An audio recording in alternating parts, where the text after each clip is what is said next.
Hi there, I'm Alicia Malone, and thank you for watching as we continue with Merle Oberon Films on her final night as TCM Star of the Month. We now shift focus to her later roles with Deep in My Heart from 1954, directed by Stanley Donen. This is a musical biopic about the life of American composer Sigmund Romberg, starring Jose Ferrer. Romberg was born in Hungary and moved to the US at age 20 in 1909. He began as a piano player in restaurants, but once he found his musical rhythm, he started composing his own Broadway shows, which were very successful, such as Maytime and The Student Prince.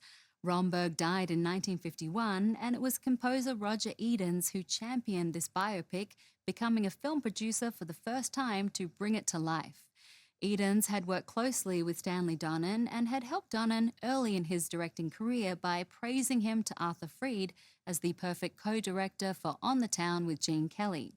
Donen was not excited about this project but agreed to do it to repay the favor. Interestingly, Edens was not a big fan of Sigmund Romberg, but he believed this could be a successful film as a first-time producer, especially considering the success of other musical biopics like Till the Clouds Roll By about Jerome Kern, Night and Day about Cole Porter, and Words and Music about Rodgers and Hart. To prevent this biopic from failing, Edens and Donen populated the film with MGM star cameos. You'll see Gene Kelly with his brother Fred, Rosemary Clooney, Ann Miller, Jane Powell, Sid Charisse, and many more. Merle Oberon plays the real-life actress Dorothy Donnelly, who worked on The Student Prince with Sigmund Romberg. From 1954, enjoy Deep in My Heart.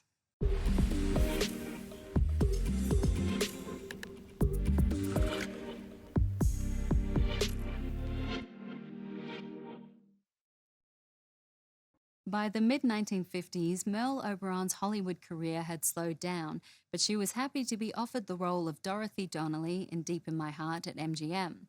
The film performed well with audiences, but Oberon then moved on to television, acting in a variety of TV plays. She also concentrated on her third marriage, making a couple of movies in the 1960s, but mainly focused on being a mother. She and her husband adopted 2 children and moved to Mexico. After their divorce, Merle Oberon attempted a comeback, making one film in the 1970s, Interval, which she helped finance, and in which her 4th husband, actor Robert Wolders, starred. Merle Oberon died in 1979 at age 68 after suffering a stroke. That's all for me tonight, but stay tuned to TCM as we wrap up our Star of the Month celebration of Merle Oberon with one of her final screen appearances in Hotel, directed by Richard Quine in 1967. Good night. Next on TCM, Hotel, then Room Service, and later at the circus. TCM does the 3-ring thing tonight.